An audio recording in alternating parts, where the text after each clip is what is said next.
Hello guys, welcome to Logic. ये Indian polity का हमारा सेकंड सेशन है। फर्स्ट सेशन में हमने रेगुलेटिंग एक्ट से जिस सफर की शुरुआत की थी, कैबिनेट मिशन प्लान तक हमने बात किया था। कैबिनेट मिशन प्लान जो था वो स्टेज था जहां से इंडिया के लिए कांस्टेंट असेंबली का फॉर्मेशन हुआ। कांस्टेंट असेंबली वो बॉडी थी जिसने मॉडर्न कॉन्स्टिट्यूशन का फॉर्मेशन किया। और कांस्टेंट असेंबली में आखिर कॉन्स्टिट्यूशन का फॉर्मेशन कैसे हुआ, कौन सारी मेजर कमिटीज थी, कौन सारे मेजर लोग थे जिन्होंने अपनी भूमिका निभाई, बैकडोर में रह के किन लोगों ने रिसर्च का काम किया, डेलिब्रेशन एंड डिस्कशन जो असेंबली में हुए उसमें जो की फिगर्स थे उनके क्या आर्गुमेंट्स थे, फंडामेंटल राइट की कमिटी में आखिर किस मसले पे विवाद हुआ, और जो फैक्ट्स हैं उसके रिगार्डिंग कि आखिर हमारे कॉन्स्टिट्यूशन जो कि एक रिसर्च एंड डेलिब्रेशन का प्रोडक्ट है, ना कि किसी रेवोल्यूशन का प्रोडक्ट है। इस रिसर्च एंड डेलिब्रेशन के प्रोसेस में दुनिया भर में कंटेम्प्रोरी जो भी सिस्टम थी, जो भी पॉलिटिकल सिस्टम थी, डेमोक्रेटिक सिस्टम थी, उसको हमने स्टडी किया, रिसर्च किया, और रिसर्च के बेसिस पे अपने हमारे कॉन्स्टिट्यूंट असेंबली में डिबेट एंड डिस्कशन हुआ। और उसके आधार पे हमारी सोसाइटी में कौन सा नियम सही से लागू होगा, एक हाइपोथेसिस बनाकर ये एनालाइज किया गया और हमारे कॉन्स्टिट्यूशन को फॉर्म किया गया। तो हम इस पूरी कहानी को समझेंगे। पिछले लेक्चर को अगर आपने मिस किया है तो मैं रिकमेंड करूँगा कि पहले आप उसे देखें, तभी आप इसे भी समझ पाएँगे, क्योंकि ये पूरी की पूरी एक स्टोरी लाइन है, बिल्कुल किसी सीरीज़ की तरह। जैसे कोई एक नेटफ्लिक्स का सीरीज़ होता है, बिल्कुल वैसे ही ये सीरीज़ है। और हमारा फर्स्ट सेशन बोले तो एक एपिसोड ही है। ये उसका सेकंड एपिसोड। अभी हम उसके बारे में बात करेंगे। हम लोग इस सेशन में उसको डिकोड करेंगे। So let's begin. इस बार ये सेकंड सेशन के लिए हमने कोई नोट्स अलग से नहीं बनाया है। हमने घटना चक्र को एज इट इज यहाँ रख दिया है, क्योंकि घटना चक्र जो है वो अपने आप में एक एग्जॉस्टिव मटेरियल है। आप समझते हैं, बीपीएससी, पीसीएस, जुडिशियरी, एपीओ या कोई भी और एग्जाम हो इस लेवल का, या इससे नीचे कोई भी एग्जाम हो, उसके लिए घटना चक्र अपने आप में सफिशियंट है। लेकिन यहाँ तो सिर्फ पॉइंटर्स दिए हुए हैं, बोले तो फैक्ट्स दिए हुए हैं, और ये तो आप खुद से भी पढ़ सकते हैं। लेकिन ये फैक्ट्स को याद करने के लिए एक क्रोनोलॉजी की जरूरत है, एक स्टोरी लाइन की जरूरत है। बोले तो सिर्फ फैक्ट्स पढ़ के रिवीजन किया जा सकता है, कॉन्सेप्ट को समझा नहीं जा सकता, चीजें याद नहीं रहेंगी, क्योंकि पूरा फैक्ट ही फैक्ट है। हम लोग इस फैक्ट को एक स्टोरी लाइन में पिरो देंगे। बोले तो ये मोती की तरह फैक्ट्स हैं, और हम एक ऐसी कहानी बनाएंगे जिससे कि पूरा कंटेंट जो है वो मोतियों का माला बन जाएगा। So let's try. आइए कोशिश करते हैं। और शुरुआत होगी हमारी मेकिंग ऑफ इंडियन कॉन्स्टिट्यूशन से, क्योंकि पिछले लेक्चर में हमने कैबिनेट मिशन प्लान के बारे में बात कर लिया था। और उसके पीछे जो भी स्टोरी लाइन रही थी, गवर्नमेंट ऑफ इंडिया एक्ट रहा था। Government of India act 1935, 1919 Indian council act था, रेगुलेटिंग एक्ट्स थे। सबके बारे में हमने डिटेल में डिस्कशन किया था। आइए अब हम सफर की शुरुआत करते हैं एक नए मुकाम से, मेकिंग ऑफ इंडियन कॉन्स्टिट्यूशन से। तो पहली बात तो ये हम समझते हैं, पिछली क्लास में भी हमने डिस्कस किया कि बैकबोन जो है, बोले तो पूरा स्केलेटन है इंडियन कॉन्स्टिट्यूशन का, वो गवर्नमेंट ऑफ इंडिया एक्ट 1935 है।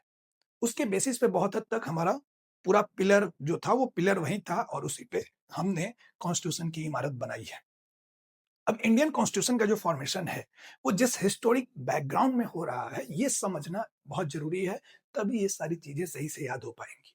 तो आप समझते हैं कि डिविसिव पॉलिटिक्स इंडिया में शुरू हुआ 1905 में। लॉर्ड कर्जन वायसराय थे इंडिया के, उन्होंने पार्टीशन ऑफ बंगाल कर दिया। बंगाल को दो भागों में बांट दिया गया, East Bengal and West Bengal. ये कहा गया कि हम गवर्नेंस एफिशिएंसी के लिए कर रहे हैं, पूरे इलाके को कंट्रोल करना मुश्किल हो रहा है, ऐसा दावा किया गया ब्रितानी हुकूमत द्वारा। लेकिन उसे इंडियन लीडरशिप में डिविसिव पॉलिटिक्स के रूप में देखा, क्योंकि जो ईस्ट बंगाल का इलाका था उधर मुस्लिम्स पॉपुलेशन ज्यादा था, और जो वेस्ट बंगाल था वहाँ रिलेटिवली हिंदू पॉपुलेशन ज्यादा था। तो ये हिंदू मुस्लिम डिवीजन के रूप में देखा गया, और देखा ही नहीं गया। 1905 में लॉर्ड कर्जन ने ये पार्टीशन किया। उसके अगेंस्ट इंडिया में इंडियन नेशनल कांग्रेस ने स्वदेशी मूवमेंट स्वदेशी मूवमेंट चलाया था दुनिया भर में, जहां विदेशी कपड़ों को जलाया जा रहा था। मेड इन इंडिया की बात की जा रही थी, आज भी होती है। 1906 में मुस्लिम लीग का फॉर्मेशन होता है ढाका में, बांग्लादेश का कैपिटल है आज के समय में। तभी वो ईस्ट बंगाल का कैपिटल था ढाका, और वहां आगा खान जो उसके एक लीडर हैं, उनके लीडरशिप में ये मुस्लिम लीग का फॉर्मेशन होता है, और वहां से डिविसिव पॉलिटिक्स की शुरुआत होती है।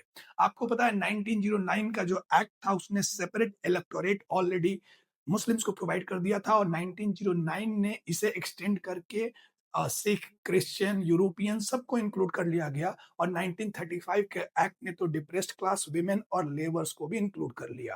तो ये सेपरेट इलेक्टोरेट भी डिविसिव पॉलिटिक्स का ही एक टूल था, जिसके ज़रिए डिविसिव पॉलिटिक्स को इंडिया में बढ़ावा दिया जा रहा था और यही वो कारण था जिसके कारण at the end of the day जब ब्रिटिशर्स को सेकेंड वर्ल्ड वॉर में जो उन्हें हार मिली, जो उनका इकोनॉमिक कोलैप्स हुआ, उसके कारण वो कॉलोनी को अब ज़्यादा झेल ही नहीं सकते थे, उन्हें छोड़कर जाना ही था। और जब छोड़कर जाने के समय आया तो काफ़ी मुश्किल सिचुएशन हो गया, क्योंकि डिविसिव पॉलिटिक्स इंडिया में जो जिसकी बीज उन्होंने ही बोई थी, वो इतनी मजबूत हो चुकी थी कि वो उनके लिए ही सिरदर्द बन गया। हम सब जानते हैं कि 1930 में 26 जनवरी को पूर्ण स्वराज का डिक्लेरेशन किया था लाहौर सेशन। पूर्ण स्वराज इंडियन नेशनल कांग्रेस ने, पूर्ण स्वराज बोले तो कंप्लीट फ्रीडम, उससे पहले तो हम होम रूल मांग रहे थे। एंड 23 मार्च 1940 को मुस्लिम लीग ने पाकिस्तान रेजोल्यूशन भी जिसको दूसरे शब्दों में बोलते हैं, और वो भी लाहौर में ही हुआ था, इसलिए लाहौर रेजोल्यूशन बोलते हैं। पाकिस्तान का टू नेशन थ्योरी की बात कही थी, बोला तो ये क्लियर कर दिया था कि Hindus and Muslims are two different nations in itself and therefore they could not coexist together, और इसलिए देश का विभाजन करना ही होगा। 23 March 1940 Lahore resolution of Muslim League, जिसको दूसरे शब्दों में पाकिस्तान रेजोल्यूशन भी कह सकते हैं। तो ये मुस्लिम लीग ने भी 1940 आते-आते तय कर दिया कि देश का बंटवारा होना है। तभी वर्ल्ड वॉर 2 चल रहा है या 1942 में क्रिप्स मिशन इंडिया आता है, आपने नाम सुना होगा स्टैफर्ड क्रिप्स की लीडरशिप में, पिछले सेशन में हमने बात भी किया था, आपको फोटो भी दिखाई थी, जो फेल होता है किसी भी तरीके के पावर ट्रांसफर से, लेकिन वो कांस्टेंट असेंबली की बात करता है। क्रिप्स मिशन ने प्रपोज किया था कि इंडिया में एक कांस्टेंट असेंबली होगा, वो इंडिया कॉन्स्टिट्यूशन बनाएगा। हालांकि अगर कांस्टेंट असेंबली की बात करें तो हमारे जो फ्रीडम फाइटर्स थे उन्होंने भी इसकी बात की थी, और पहला कोई ऐसा व्यक्ति था जिसने इंडिविजुअली इंडिया का अपना एक कांस्टेंट असेंबली हो ऐसी बात कही थी, that was M N Roy. M N Roy एक कम्युनिस्ट लीडर थे, बोले तो कम्युनिज्म के पायनियर थे इंडिया में। 1925 में उन्होंने कम्युनिस्ट पार्टी ऑफ इंडिया का फॉर्मेशन भी किया था एंड पहली दफा 1934 में एम एन रॉय ने कांस्टेंट असेंबली बनाने की मांग की थी। तभी 1934 में कांग्रेस से ही निकला एक धड़ा था, स्वराज पार्टी, आपने नाम सुना होगा, मोतीलाल नेहरू उसके नेता थे, सी आर दास भी उसके नेता थे। तो स्वराज पार्टी ने भी 1934 में कांस्टेंट असेंबली बनाने की बात कही थी। हालांकि 1919 का जो एक्ट आया था, उस एक्ट का विरोध किया था कांग्रेस ने, हमने आपको पहले भी बता रखा है। कांग्रेस ने उसका विरोध किया था और जो लेजिस्लेटिव काउंसिल का इलेक्शन था उसमें भी कांग्रेस पार्टिसिपेट नहीं करना चाहती थी। हालांकि कांग्रेस से ही टूटकर कुछ लोग जिन्होंने स्वराज पार्टी बना लिया, उन्होंने पार्टिसिपेशन जारी रखा। लेकिन जो गांधी की कांग्रेस थी, मोहनदास गांधी की, उस कांग्रेस ने उस इलेक्शन को बॉयकॉट किया और तब से कांग्रेस और ब्रिटानी हुकूमत के बीच एक नोक-झोंक की स्थिति थी। इस कॉन्स्टिट्यूशनल डेडलॉक को ब्रेक करने के लिए 1927 में, नवंबर के महीने में 1927 में साइमन कमीशन अपॉइंट किया गया और वो 1928 में इंडिया आता है। साइमन कमीशन, चूंकि सारे के सारे मेंबर्स उसके, all the 7 members of that commission were Britishers, जिसके कारण इंडियंस ने उसका विरोध किया कि कोई भी इसमें इंडियन नहीं है, इंडियन के बिना कैसे इंडिया का फ्यूचर डिसाइड किया जा सकता है। ये जो साइमन कमीशन था, इसका वैसे टेक्निकली नाम था इंडियन स्टैट्यूटरी कमिटी, बोले तो इंडिया के स्टैट्यूट को डिटरमाइन करने को थे ये। 1920 में आती है ये और इसको इसको विरोध का सामना करना पड़ता है इंडिया में। आपने सुना होगा लाला लाजपत राय उस विरोध सभा में लाठी से उनकी सिर पे चोट लगता है, उनकी डेथ हो जाती है, जिसको लेकर भगत सिंह ने सैंडर्स को गोली मारी थी। ऐसी बातें आप जानते होंगे, रेवोल्यूशनरी सेक्शन जो है हिस्ट्री का, उसमें हम लोग मॉडर्न हिस्ट्री में इसको पढ़ते हैं। लेकिन ये जो था 1928 में साइमन कमीशन का विरोध किया गया, फिर से कॉन्स्टिट्यूशनल डेडलॉक बना रहा। तभी 1928 में अंग्रेजों ने इंडियंस को बोले तो एक बेट दे दिया कि you Indians, you think yourself to be smart enough to frame a constitution for yourself. Indians को उन्होंने चैलेंज दिया कि चलो करके दिखाओ, और ऐसे में नेहरू कमिटी बनी। मोतीलाल नेहरू उसके प्रेसिडेंट थे, जवाहरलाल नेहरू भी उनके उस कमिटी में थे, इंटर्नशिप कर रहे थे। ऑल इंडिया पार्टी कमिटी थी ये, बोले तो सारे पार्टी जिसमें इन्वॉल्व थे, कांग्रेस वगैरह जो भी तभी था। और ये कमिटी ने 1928 में इसका फॉर्मेशन हुआ और इसने एक बेसिक कॉन्स्टिट्यूशन ड्राफ्ट किया था इंडिया का, जिससे बहुत सारे फंडामेंटल राइट्स आज भी हमारे यहाँ लिए गए हैं। लेकिन ये नेहरू कमेटी को जाहिर सी बात है ब्रिटिश ने एक्सेप्ट नहीं किया, और उसके बाद राउंड टेबल कॉन्फ्रेंस होने लगा इस डेडलॉक को तोड़ने के लिए, और फिर सिविल डिसोबीडियंस मूवमेंट भी बीच में हुआ। और फाइनली 1935 का एक्ट आया। उसके तहत भी थोड़ा बहुत चुनाव हुआ, 1937 में इलेक्शन भी हुआ। 11 प्रोविंसेस थी जहां इलेक्शन हुआ, उसमें से 7 में कांग्रेस की फुल मेजॉरिटी, 2 में गठबंधन की सरकार बना ली। तो 1937 से जो सरकार बनी वो लंबे समय तक चल नहीं पाया। 1939 में सेकेंड वर्ल्ड वॉर की शुरुआत होते ही कांग्रेस गवर्नमेंट्स ने इस्तीफा दे दिया, फिर से डेडलॉक, और फाइनली 1942 में क्रिप्स मिशन आया एंड 1946 में फिर कैबिनेट मिशन प्लान आया। कैबिनेट मिशन प्लान में 3 लोग थे, ऑलरेडी हमने पिछले सेशन में बात किया था। लॉर्ड पेटहिक थे, स्टफर्ड क्रिप्स भी आए थे एंड अलेक्जेंडर। ये 3 लोग थे, एवी अलेक्जेंडर। ये 3 लोगों से बनी ये कमिटी जब इंडिया आई तो तभी इंडिया के वायसराय थे लॉर्ड वेवल, नाम सुना होगा आपने। लॉर्ड वेवल तभी वायसराय थे। कैबिनेट मिशन प्लान के तहत इंडिया एक फेडरेशन होने को था जहां पे सेंट्रल गवर्नमेंट के पास कम पावर था, वीक सेंटर था, स्ट्रॉन्ग प्रोविंसेस थी। सेंट्रल गवर्नमेंट के पास बोले तो communication, foreign affairs and defence, यही 3 सब्जेक्ट मैटर पे पावर दिया गया था और बाकी सारा पावर प्रोविंसेस के पास था। इसको कांग्रेस ने भी एक्सेप्ट नहीं किया क्योंकि ये कांग्रेस को लगा कि ऐसे में तो हमारा जो नेशन बनेगा वो काफी कमजोर होगा, टूट सकता है, सिविल वॉर हो सकते हैं, फ्रेजाइल स्टेट में अभी हमारा देश होगा, तो इसका विरोध किया गया। मुस्लिम लीग ने ऑलरेडी 23 मार्च 1940 को टू नेशन थ्योरी के तहत पाकिस्तान रेजोल्यूशन पास कर दिया था, लाहौर रेजोल्यूशन, तो वो इस बात को मानने को थी नहीं। कैबिनेट मिशन प्लान को तो नहीं माना गया, लेकिन उसके तहत जो कॉन्स्टेंट असेंबली के फॉर्मेशन का आइडिया था उसे एक्सेप्ट किया कांग्रेस ने। उस कॉन्स्टेंट असेंबली के तहत ही कॉन्स्टिट्यूशन मेकिंग का प्रोसेस शुरू हो गया। लेकिन जैसे मैंने आपको बताया कि जिन्ना ने तो इसे रिजेक्ट किया था, और आपको पता है 16 अगस्त 1946 को मोहम्मद अली जिन्ना ने, मुस्लिम लीग ने डायरेक्ट एक्शन डे करार दिया था। बोले तो कि वायलेंस पे आ चुकी थी ये पूरे सिस्टम की, अगर दूसरा देश नहीं दोगे तो अब कत्लेआम होगा, जिसके कारण बंगाल के नोआखाली प्रोविंसेस में, बोले तो नोआखाली इलाके में बंगाल प्रोविंस के राइट्स भी देखने को मिले थे। सिचुएशन कुछ ऐसा हो गया कि अब ब्रिटिशर्स हमारे देश को संभाल नहीं रहे थे, संभाल पा नहीं रहे थे, एंड तभी लॉर्ड वेवल को बुला लिया गया इंग्लैंड, और फिर एक नया व्यक्ति आता है लॉर्ड माउंटबेटन। निक्की भी इनका घर का नाम है। लॉर्ड माउंटबेटन फरवरी में इंडिया आते हैं और 7 महीने के अंदर अगस्त तक वो पावर ट्रांसफर करके चले जाते हैं, भारत को डिवाइड भी करके चले जाते हैं। जिस प्लान के तहत इंडिया को ये आजादी मिली थी उसे माउंटबेटन प्लान भी कहते हैं। माउंटबेटन प्लान 2 जून को रात को, तभी शिमला में कैपिटल, समर कैपिटल अंग्रेजों का शिमला हुआ करता था। ध्यान रखें, गर्मी में अंग्रेज दिल्ली में नहीं रहते थे, शिमला चले जाते थे। शिमला में तभी 2 जून को बंद कमरे में रात को मीटिंग हो रही है, जहां मोहम्मद अली जिन्ना है, लियाकत अली हैं, नेहरू हैं, सरदार पटेल हैं, बलवंत सिंह हैं, पटियाला के जो नवाब, जो किंग थे वो हैं। ये सारे लोग उस कमरे में मौजूद हैं।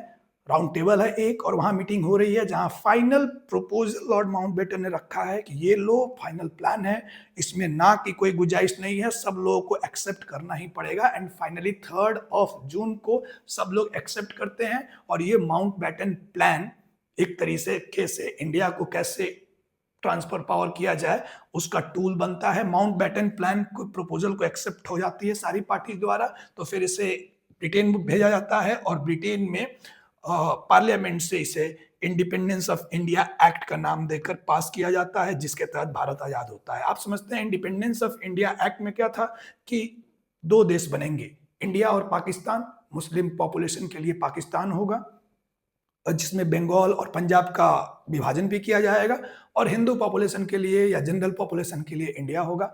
लेकिन तभी इंडिया में प्रिंसली स्टेट्स भी थे। प्रिंसली स्टेट्स को ऑटोनॉमी दी गई थी कि वो चाहे तो इंडिया को सिलेक्ट करें, चाहे तो पाकिस्तान को, या फिर चाहे तो ऑटोनॉमस रह सकते हैं। तो कुछ इस प्लान के तहत, ये माउंटबेटन प्लान था जिसके तहत इंडिपेंडेंस ऑफ इंडिया एक्ट 1947 आया, और उसने सक्सेसफुली इंडिया को ट्रांसफर पावर का ट्रांसफर कर दिया। सो आइए देखते हैं आगे।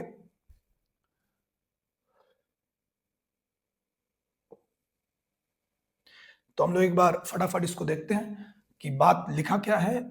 एक बार हम लोग रेफर करते जाएंगे, स्टोरी लाइन हमने बताई, याद रखेंगे उसे।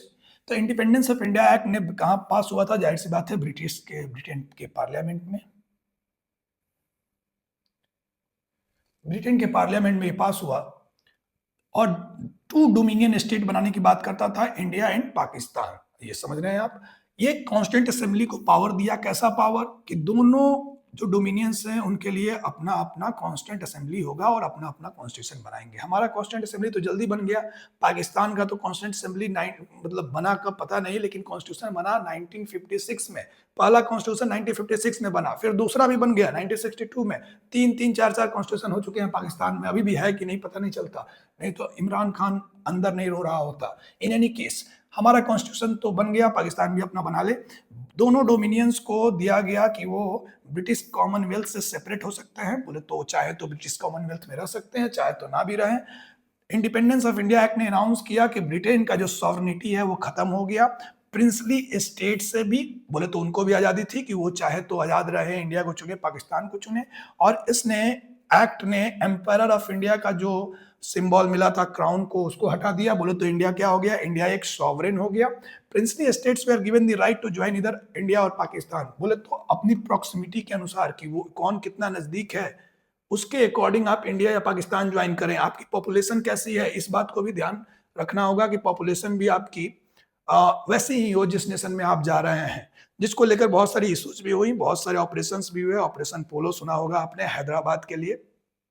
तो जियोग्राफिकल कॉन्टिग्यूटी एंड पीपल्स विशेष, ये दो सब्जेक्ट मैटर रखा गया था, जिसके आधार पे प्रिंसली स्टेट्स कोई भी ज्वाइन कर सकता था इंडिया या पाकिस्तान को। ऑटोनॉमी का भी राइट था। इसने क्या किया? It provided for the governance of each of the dominions and provinces by the government of India act. बोले तो जब तक उनका कॉन्स्टिट्यूशन का फॉर्मेशन नहीं होता तब तक गवर्नेंस कैसे चलेगा? और बोले तो जब तक कॉन्स्टिट्यूशन का फॉर्मेशन नहीं हुआ था, जो इंटरिम गवर्नमेंट बनी थी 1946 में, जिसके वाइस प्रेसिडेंट जवाहरलाल नेहरू थे, वो कैसे चलती थी, किस नियम के अनुसार? So that was government of India act 1935। ये इंडिपेंडेंस ऑफ इंडिया एक्ट में ही था कि जब तक नया कॉन्स्टिट्यूशन नहीं बनता है, सब कुछ गवर्नमेंट ऑफ इंडिया एक्ट 1935 के अकॉर्डिंग चलेगा। So this was there in the act itself.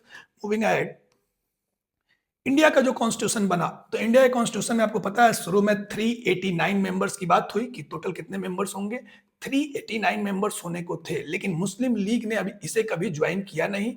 Princely states ने इसे धीरे धीरे ज्वाइन कर लिया, और जब हमारा विभाजन हो गया तो फिर सिचुएशन बदल गया, नंबर भी घटा के 299 कर दिया गया फाइनली। तो आइए देखते हैं पहली बार किसने इसकी मांग उठाई थी। तो जैसे हमने बताया, स्वराज पार्टी ने 1934 में इसकी मांग उठाई थी, जिसमें मोतीलाल नेहरू और सी.आर. दास इसके प्रोमिनेंट लीडर थे। लेकिन एम.एन. रॉय जो कम्युनिस्ट नेता है, 1925 में कम्युनिस्ट पार्टी का फॉर्मेशन किया, इन्होंने भी पहली दफा ये डिमांड उठाया था, और इनका भी साल 1934 है। तो ये पहले इंडिविजुअल है, फर्स्ट इंडिविजुअल, और ये एज ए पार्टी पहली पार्टी है।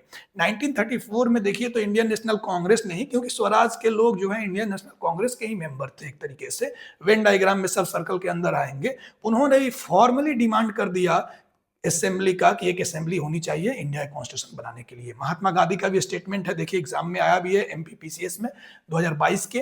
Constituent assembly alone can produce a constitution indigenous to the country and truly and fully representing the will of the people. कहना है इनका कि ये कॉन्स्टिट्यूशन असेंबली ही सिर्फ एकमात्र तरीका है जिससे एक ऐसा कॉन्स्टिट्यूशन बनाया जा सकता है जो इंडिजिनस लोगों का, बोले तो जो यहाँ के निवासी हैं, मूल निवासी, उनके लोगों की सही में और कंप्लीटली पूरे तरीके से उनके विल को रिप्रेजेंट करता हो, उनकी इच्छा को दिखाता हो। इसका एक तरीका है कॉन्स्टिट्यूंट असेंबली ही। ऐसा नहीं कि ब्रिटेन पार्लियामेंट से कोई कॉन्स्टिट्यूशन बन के आ जाए, इंडिया पे थोप दिया जाए और साथ में पावर ट्रांसफर कर दिया जाए, तो वो नहीं होगा। हम खुद बनाएंगे, जब भी बनाएंगे हम खुद बनाएंगे, मेक इन इंडिया करेंगे।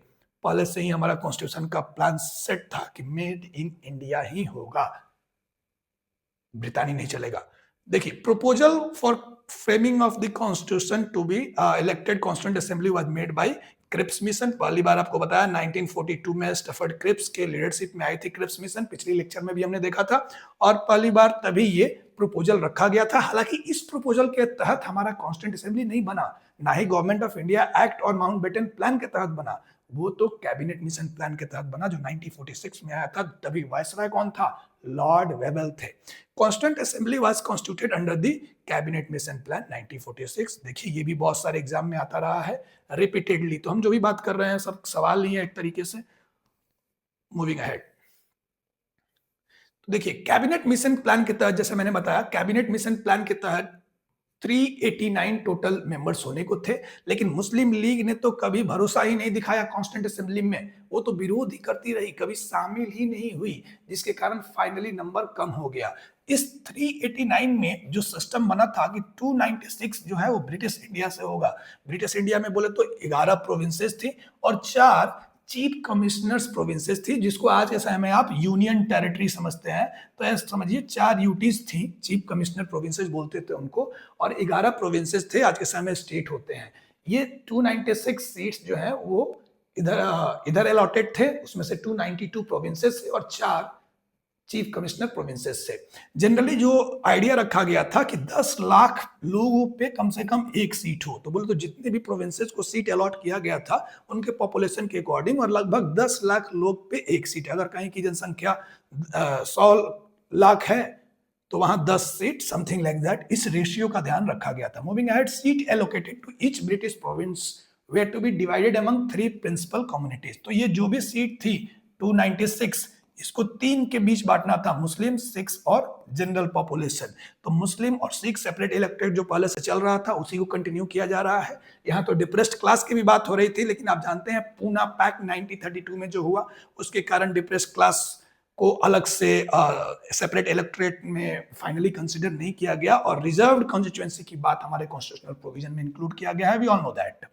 मूविंग अहेड अगर हम देखें तो कॉन्स्टिट्यूंट असेंबली का पहला सेशन कब हुआ? 9 दिसंबर, याद रखेंगे ये डेट, 9 दिसंबर 1946 को पहला सेशन हुआ, और पहले सेशन होते ही तुरंत पहला चेयरपर्सन, पहला प्रेसिडेंट कॉन्स्टिट्यूंट असेंबली का चुन लिया गया, जो टेम्पररी थे। पहले टेम्पररी प्रेसिडेंट कौन थे? सच्चिदानंद सिन्हा, पता होगा आपको, ध्यान रखेंगे, सच्चिदानंद सिन्हा पहले यहाँ के प्रेसिडेंट बने, लेकिन जल्द ही राजेंद्र प्रसाद को चुन लिया गया। मुस्लिम लीग ने इसका बॉयकॉट किया मीटिंग का, और सेपरेट स्टेट फॉर पाकिस्तान की मांग करती रही।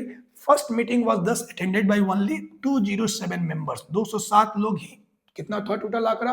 389, लेकिन इधर 296, इसमें से 296 में से 207 लोग शामिल हुए। और हैदराबाद का जो प्रोविंस था वो कभी शामिल नहीं हुआ। फाइनली पता है हैदराबाद जो है वो लूप में रखा था इंडियन गवर्नमेंट को, सरदार पटेल को। तो सितंबर 1948 में अबिट ऑफ बोलेंगे तो फोर्सफुली ऑपरेशन पोलो के तहत हैदराबाद को हमने इंडिया में एनेक्स किया, तो हैदराबाद भी इसमें शामिल नहीं हुआ था। The constituent assembly was not based on adult suffrage, कोई यूनिवर्सल एडल्ट फ्रेंचाइजी नहीं थी, तभी लिमिटेड वोटिंग सिस्टम था। आप भी समझते हैं 3 से 5% लोगों को वोट देने का अधिकार था तभी के टाइम में।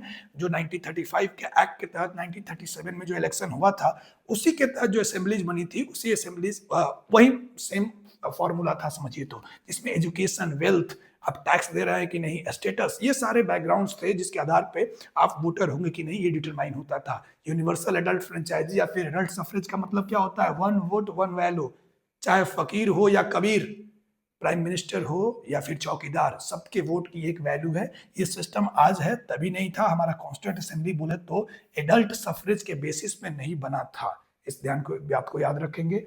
ये यूपीएससी में आया हुआ है। कॉन्स्टिट्यूंट असेंबली नतीजा किस चीज का था? कोई डायरेक्ट इलेक्शन नहीं हुए थे। इनडायरेक्ट इलेक्शन बोले तो जो प्रोविंसेस थी उन प्रोविंशियल काउंसिल से ही मेंबर्स अलॉट किए गए थे। हर एक प्रोविंशियल काउंसिल को एक सीट, एक नंबर ऑफ सीट दे दिया गया था कि आप इतने लोगों को इलेक्ट करके बोले तो नॉमिनेट ही कर सकते हैं। एक तरीके से डायरेक्ट इलेक्शन का मतलब कि सीधा लोग वोट करते, जैसे लोकसभा के चुनाव में करते हैं, ऐसा कुछ था नहीं। तो ये इनडायरेक्ट इलेक्शन था, और सबसे ओल्डेस्ट मेंबर डॉक्टर सच्चिदानंद सिन्हा थे, और इसीलिए बोले तो कस्टमरी प्रैक्टिसेस को फॉलो करते हुए उन्हें टेम्पररी चेयरमैन, सबसे सीनियर है तो टेम्पररी चेयरमैन चुन लिया गया। 9 दिसंबर को पहली बार मीटिंग हुई, और 11 दिसंबर बोले तो 2 दिन बाद राजेंद्र प्रसाद को चेयरमैन इलेक्ट कर लिया असेंबली ने। एससी मुखर्जी, याद रखेंगे, एससी मुखर्जी जो थे वो पहले वाइस चेयरमैन थे, और बीएन राव को भी आप लोग जानते हैं, ये कॉन्स्टिट्यूशनल एडवाइजर थे। तो 3 नाम यहाँ जरूरी है। 11 दिसंबर को डॉक्टर राजेंद्र प्रसाद बनते हैं चेयरमैन, एससी मुखर्जी बनते हैं vice chairman, and B N Rao constitutional advisor हैं। बीएन राव का बहुत बड़ा रोल है पूरे कॉन्स्टिट्यूशन के फॉर्मेशन में। जो रिसर्च एंड डिलिब्रेशन का काम है, इसमें रिसर्चर के रूप में बीएन राव ने अहम भूमिका निभाई है। हमारे कॉन्स्टिट्यूंट असेंबली में विमेन पार्टिसिपेशन भी था। और वीमेन का नंबर 15 था टोटल, जिसमें कुछ नाम आप जानते ही होंगे। विजय लक्ष्मी पंडित आप जानते हैं, जवाहरलाल नेहरू की सिस्टर थी। सुचित्रा कृपालनी गवर्नर रही हैं। मालती चौधरी, सरोजिनी नायडू को भी आप जानते हैं, नाइटिंगेल ऑफ इंडिया बोलते हैं। हंसा मेहता, राजकुमारी अमृत कौर, पूर्णिमा बनर्जी, रेणुका राय, कमला चौधरी, लीला रॉय, बेगम अजीज रसूल, अम्मू स्वामीनाथन, जी दुर्गाबाई, दाक्षायणी वेलायुधम एंड एनी मैस्करने। तो ये जो है वो टोटल 15, आप ये नंबर तो बहुत, सबका नाम तो जरूरी है नहीं, विजय लक्ष्मी पंडित, सुचित्रा कृपालनी, मालती चौधरी, सरोजिनी नायडू, राजकुमारी अमृत कौर, ये सब ध्यान में रखेंगे हम। लेकिन टोटल नंबर कितना था? 15। तो अभी तक नंबर का गेम हुआ 389। बताया गया था कि होगा 296 प्रोविंसेस से लेने थे, जिसमें से 296 में से 4 जो थी वो यूटी जो थी, जो कमिश्नर्स की प्रोविंस थी, वहां से लेना था। और टोटल विमेन का नंबर कितना था? 15। 13 जनवरी को फिर बड़ा दिन आता है, जिस दिन Jawaharlal Nehru objective resolution move करते हैं। ऑब्जेक्टिव रेजोल्यूशन का मतलब कि पूरे कॉन्स्टिट्यूंट असेंबली का आखिर ऑब्जेक्टिव क्या है, क्या करने वाला है, इसको क्लियर किया जाता है। ये ऑब्जेक्टिव रेजोल्यूशन एक तरीके से इंडिया का भी आउटलाइन होता है कि आने वाला इंडिया कैसा दिखेगा, ये उसकी ऑब्जेक्टिव रेजोल्यूशन से ही पता चलता है। तो 13 दिसंबर का डेट भी बहुत जरूरी है। 1946, और किसने ये काम किया? जवाहरलाल नेहरू। जवाहरलाल नेहरू जो इंटरिम गवर्नमेंट बनी थी उसके लीडर थे, वो वाइस प्रेसिडेंट थे। 1946 में उन्हें अपॉइंट किया गया था। और ये ऑब्जेक्टिव रेजोल्यूशन अनएनिमसली अडॉप्ट किया जाता है, बोले तो कोई इसके विरोध में कोई वोटिंग नहीं होती।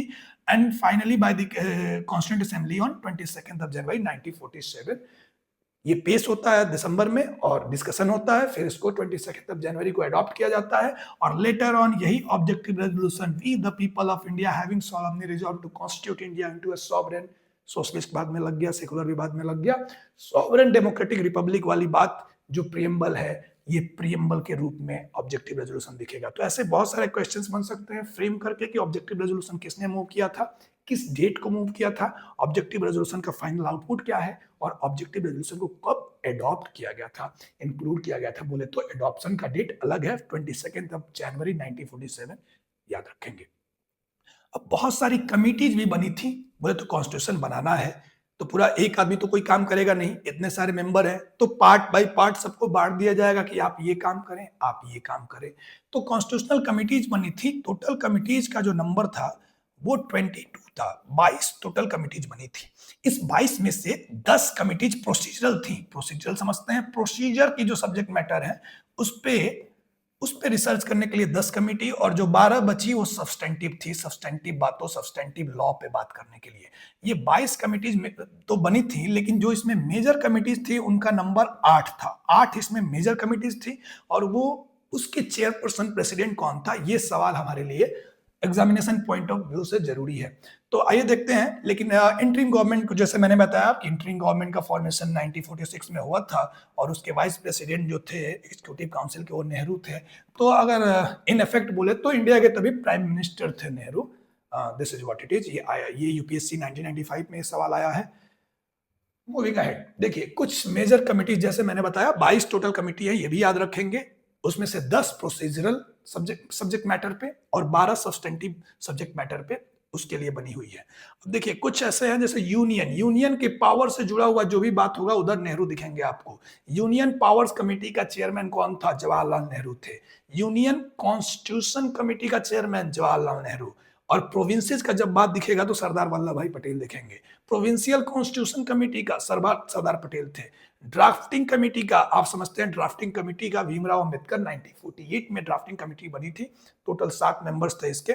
Advisory committee on fundamental rights and minorities, fundamental right and minorities पे एडवाइजरी कमेटी बनी, सरदार पटेल याद रखेंगे। फंडामेंटल राइट पे सब कमेटी भी बनी, जेबी कृपालनी थी उधर।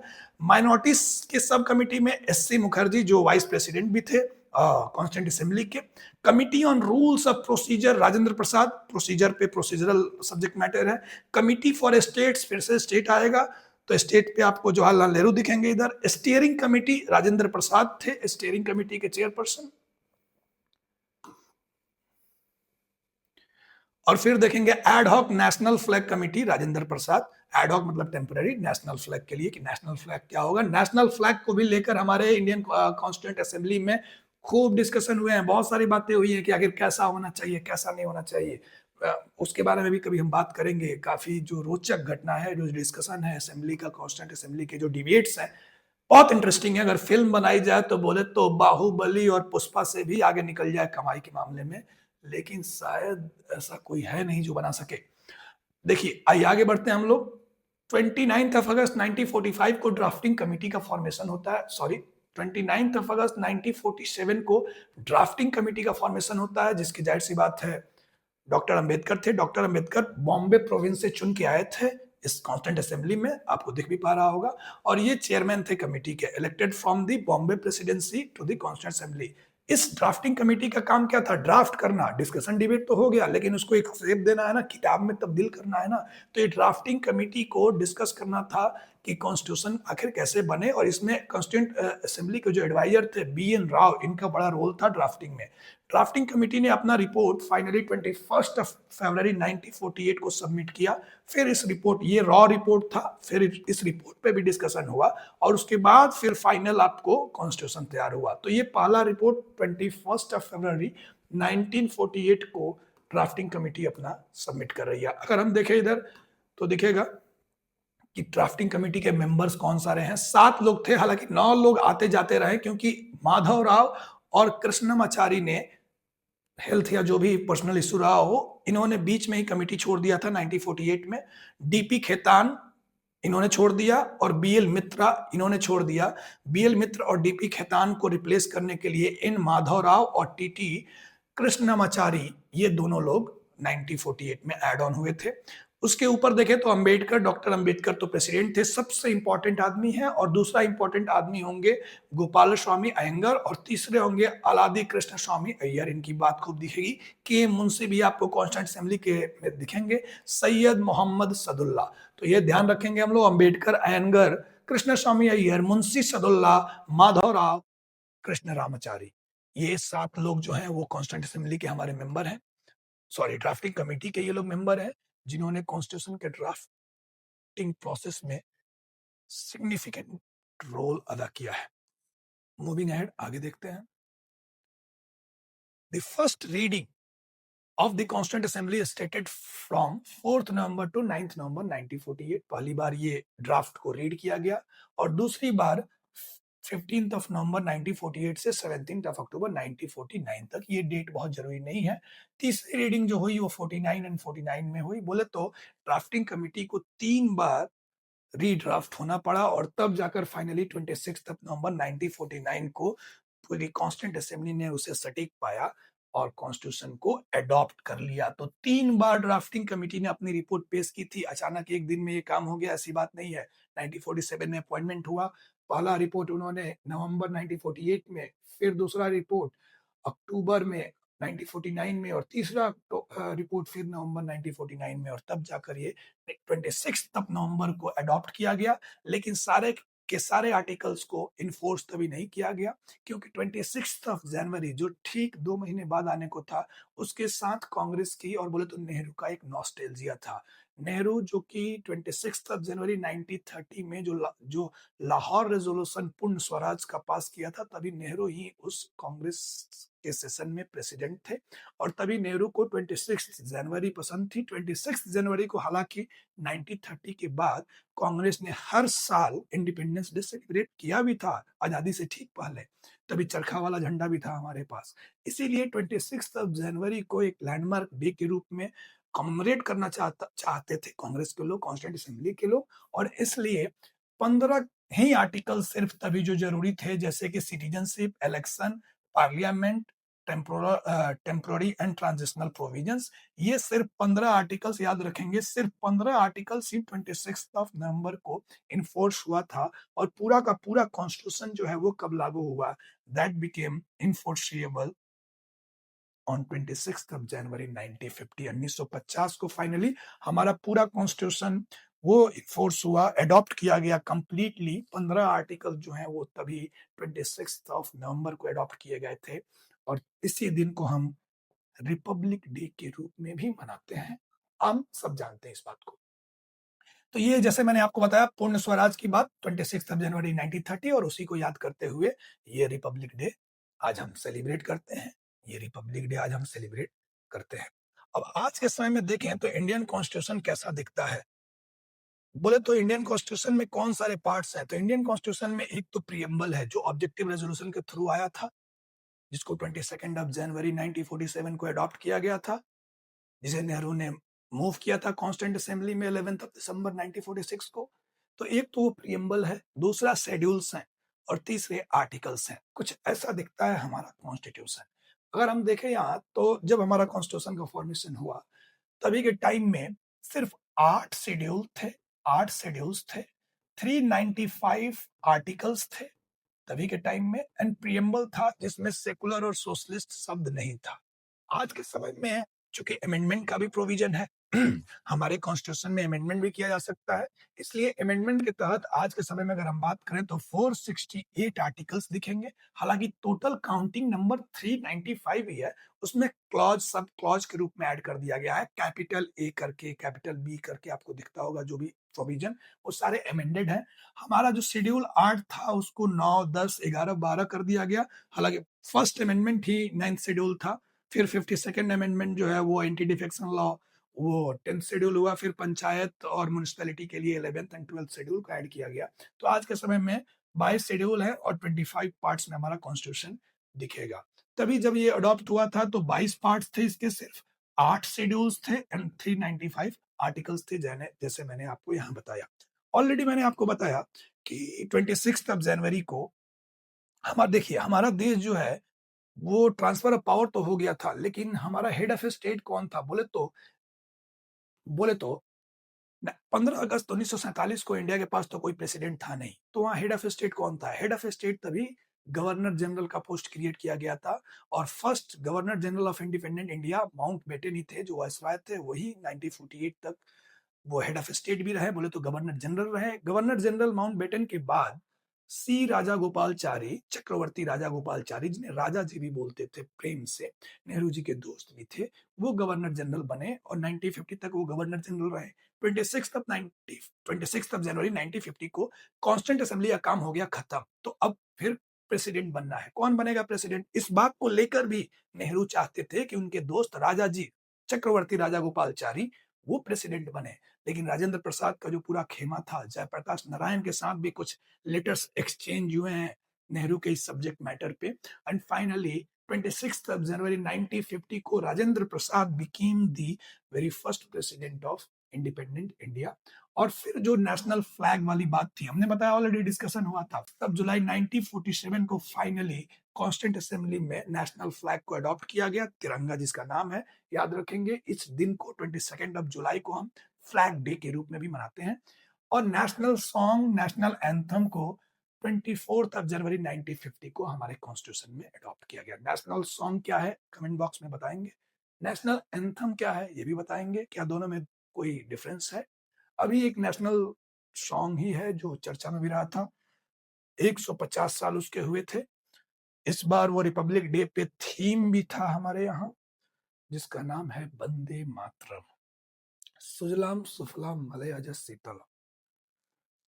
इन एनी केस आगे बढ़ते हैं। इंडिया ने कॉमनवेल्थ भी ज्वाइन कर लिया। जो ब्रिटिशर्स, जिन भी देशों पे ब्रिटिशर्स ने राज किया था, उन्होंने उनका एक टीम बना रखा था कि मैं तुम्हें आजाद कर दिया कोई बात नहीं, लेकिन कॉमनवेल्थ के मेंबर रहो ताकि कल्चरल टाई रहे, हिस्टोरिक टाई रहे। ये एक स्लेवरी वाली बात थी, आज के समय में तो इसे स्लेव माइंडसेट ही माना जाता है, लेकिन तभी इंडिया ने ज्वाइन किया क्योंकि उससे एक लॉबिंग होगी, बोले तो हम भी किसी एक बड़े खेमे में रहेंगे तो एक मदद मिलती है, डिप्लोमेसी में ये बातें जरूरी हैं, ईगो से तो हर काम होने को नहीं। तो ऐसे में इंडिया ने कॉमनवेल्थ ज्वाइन भी किया, पाकिस्तान ने भी कॉमनवेल्थ ज्वाइन किया। इंडिया ने मई 1949 में कॉमनवेल्थ ज्वाइन किया, और जो हमारा कॉन्स्टिट्यूशन को ड्राफ्ट किया गया था कॉन्स्टिट्यूंट असेंबली द्वारा, उसे फाइनली प्रेम बिहारी नारायण रायज़दा ने पेन डाउन किया, बोले तो अपने कलम से ओरिजिनल कॉन्स्टिट्यूशन को लिखा। तो ये नाम याद रखेंगे, प्रेम बिहारी नारायण रायज़दा, जिन्होंने जॉट डाउन किया था अपने हाथों से कॉन्स्टिट्यूशन, ओरिजिनल कॉन्स्टिट्यूशन को लिखा था। इधर कुछ एग्जाम ओरिएंटेड फैक्ट्स हैं जो ऑलरेडी हमने बात कर रखी है, वही फैक्ट फिर से दिया हुआ है क्योंकि एग्जाम्स में आए हुए हैं। यूपीएससी 96 में ये स्वराज पार्टी वाली बात आई थी, पहली कॉन्स्टिट्यूंट असेंबली की बात। पहली बार एम एन रॉय ने 1934 में ये आइडिया सजेस्ट किया था, ये भी यूपी पीसीएस में आया है, जीआईसी में आया है। Indian constituent assembly was constituted cabinet mission plan के तहत, एमपी पीसीएस में ये भी क्वेश्चन आया है। Frank Anthony was the first nominated temporary deputy chairman of the constituent assembly. तो ये भी एक फैक्ट है, एमपीपीसीएस में आया है। फ्रैंक एंथनी पहले नॉमिनेटेड टेम्पररी डिप्टी चेयरमैन थे, मतलब उन्हें नॉमिनेट किया गया था टेम्पररी बेसिस के लिए। ढूंढ के निकाला है इस सवाल को एमपीपीसीएस ने। Nehru has presented the objective resolution, ये बात भी हम समझ रहे हैं। नेहरू ने इसे 13 दिसंबर 1946 को ये रेजोल्यूशन पेश किया था। सर बेनेगल नरसिंह राव बीएन राव ये एडवाइजर थे, बहुत बार ये भी सवाल आया है। कॉन्स्टिट्यूशन डे 26 नवंबर को सेलिब्रेट करते हैं, 62nd बीपीएससी में आया है क्वेश्चन। बी आर अम्बेडकर जो हैं वो इलेक्ट हुए थे कॉन्स्टिट्यूंट असेंबली में बॉम्बे प्रेसिडेंसी से, यूपीएससी में ये क्वेश्चन आया है। साथ में देखिए तो इधर जो कमिटीज थी उस कमिटी से भी सवाल आते रहा है एग्जाम में। फर्स्ट मीटिंग कब हुई थी? Sachchidananda Sinha temporary permanent, Rajendra Prasad vice president, SC Mukherjee BN Rao constitutional advisor थे। कितना दिन लगा? 2 साल 11 महीने 18 दिन लगा कॉन्स्टिट्यूशन को बनने में। डिबेट कितने दिन तक चला? 111। बोले तो पूरा 2 साल तक डिबेट रोज नहीं होता था, छुट्टी भी होती थी। टोटल खर्च कितना हुआ? तो आप देखिए 63 लाख रुपया खर्च हुआ। कितने बार पढ़ा गया कॉन्स्टिट्यूशन को? 3 बार, जो ड्राफ्टिंग कमेटी ने पढ़ा बार बार। अडॉप्ट कब हुआ? फुल्ली इनफोर्स कब हुआ? इंटरिम गवर्नमेंट किस लॉ के तहत बनी थी? कैबिनेट मिशन प्लान के तहत। ऑलरेडी हमने इसके बारे में बात की है। मूविंग अहेड, आगे चलते हैं थोड़ा और देखते हैं इधर क्या दिया हुआ है। कैबिनेट मिशन प्लान के तहत इंटरिम गवर्नमेंट का फॉर्मेशन हुआ था। इंटरिम गवर्नमेंट का formation second of September 1946। Vice president थे नेहरू, आपको पता है। 26 अक्टूबर 1946 को मुस्लिम लीग ने भी इसे ज्वाइन कर लिया था, इस इंटरिम गवर्नमेंट को। हालांकि वो चाहते भी नहीं थे रहना, लेकिन फिर भी उन्होंने ज्वाइन किया था, क्योंकि सरकार है तो कुछ ना कुछ तो पावर रहेगा। पावर के पास रहिएगा तभी पावर में रहिएगा, ये बहुत पुराना कॉन्सेप्ट है। इंटरिम गवर्नमेंट में जो पोर्टफोलियोज हैं ये भी क्वेश्चन आएंगे आपके प्री के एग्जाम में। नेहरू के पास क्या था? एक्सटर्नल अफेयर, हमेशा से विदेश मंत्री ज्यादा पसंद था उन्हें। और कॉमनवेल्थ रिलेशन, बोले तो ये एक्सटर्नल अफेयर से ही जुड़ा हुआ है, इंटरनेशनल रिलेशन। सरदार पटेल के पास होम मिनिस्ट्री था अमित शाह के रोल में। इंफॉर्मेशन ब्रॉडकास्टिंग, ये तीन जो है वो टॉप मिनिस्ट्रीज हुई तभी के टाइम में। ये दो लोग उसे होल्ड कर रहे हैं। सी राजा जी एजुकेशन एंड आर्ट्स था। लियाकत अली जो कि मुस्लिम लीग से थे, फाइनेंस। जेएन मंडल लॉ था इनके पास। असफ अली रेलवेज था इनके पास। तो ये याद रखेंगे, असफ अली रेलवेज थे इंटरिम गवर्नमेंट में। जोगेंद्र नाथ मंडल लॉ थे। लियाकत अली ध्यान रखेंगे मुस्लिम लीग से, फाइनेंस। राजा गोपालचारी जो पहले गवर्नर जनरल भी बने, education art. Sardar Patel information broadcasting, सूचना मंत्री। और होम मंत्री, होम मंत्रालय। एक्सटर्नल अफेयर्स और साथ में कॉमनवेल्थ एक्सटर्नल अफेयर्स का हिस्सा है, ये नेहरू के पास था। तो ये कुछ इंटरिम गवर्नमेंट ऐसा दिखती थी तभी के टाइम की। Doctor Rajendra Prasad food and agriculture से मिनिस्टर थे, इन्हें भी मंत्रालय मिला था। कृषि मंत्री थे शिवराज सिंह हैं अभी। भाभा भी थे, Homi Jehangir Bhabha, C H Bhabha. Works mines, Homi Jehangir Bhabha नहीं है ये, C H Bhabha. Works mines and power है। बलदेव सिंह डिफेंस मिनिस्टर थे। चुंद्रीगढ़ कॉमर्स मिनिस्टर थे। Abdul Rab Nishtar communication postal and air. G Ali Khan health minister थे। और जगजीवन राम लेबर मिनिस्टर थे। ये क्वेश्चन पूछा जाता है जगजीवन राम के बारे में। तो ये कुछ सिग्निफिकेंट मिनिस्ट्रीज हैं जिसे हमें याद करना होगा, ध्यान रखेंगे हम लोग। C H Bhabha works mines and power, Baldev Singh defence, Chundrigar commerce, Abdul Rab Nishtar communication postal and air, Ghazanfar Ali Khan health and Jagjivan Ram labour. Moving ahead, Liaquat Ali, Jogendra Nath, आया चुन्नीगा, अब्दुल निसार, गफ्तार अली, ये सारे किसके मेंबर थे? ये सब मुस्लिम लीग के मेंबर हैं, तो याद रखेंगे। जे एन मंडल मुस्लिम लीग से हैं, नाम इनका मंडल है लेकिन ये है मुस्लिम लीग से। चुंदरीगढ़ भी मुस्लिम लीग से है, अब्दुल रब निस्तार भी और गजनफर अली खान भी, ये सब मुस्लिम लीग के हैं। प्रिंसली स्टेट्स ने तभी ज्वाइन नहीं किया था यूनियन को, सरदार पटेल की लीडरशिप में बाद में उन्होंने ज्वाइन किया। हालांकि मैंने बताया कि हैदराबाद ने तभी भी नहीं किया, तो फाइनली ऑपरेशन पोलो करना पड़ा। जूनागढ़ के साथ भी इशू हुआ था। जम्मू एंड कश्मीर के साथ तो जो इशू हुआ वो अभी तक है। इंस्ट्रूमेंट ऑफ एक्सेशन पे साइन करना था, उसके बाद ही हमारे यहाँ एडमिट हो सकते थे। तो जम्मू एंड कश्मीर और ये जो कहानी है प्रिंसली स्टेट्स के इंटीग्रेशन का, ये कभी बाद में हम डिस्कस करेंगे। प्रिंसली स्टेट के integration and transfer of power से लेकर, मतलब ये जो पूरी बात है, ये जो कहानी है कि the story of integration of India and the story of transfer of power, बिल्कुल यही इसी थीम पे 2 किताब आपको मिल जाएंगी। जिसको जो सेक्रेटरी रहे थे तभी के टाइम में लॉर्ड माउंटबेटन के, उन्होंने इस किताब को लिखा है। ये पीडीएफ भी अवेलेबल है फ्री ऑफ कॉस्ट इंटरनेट पे।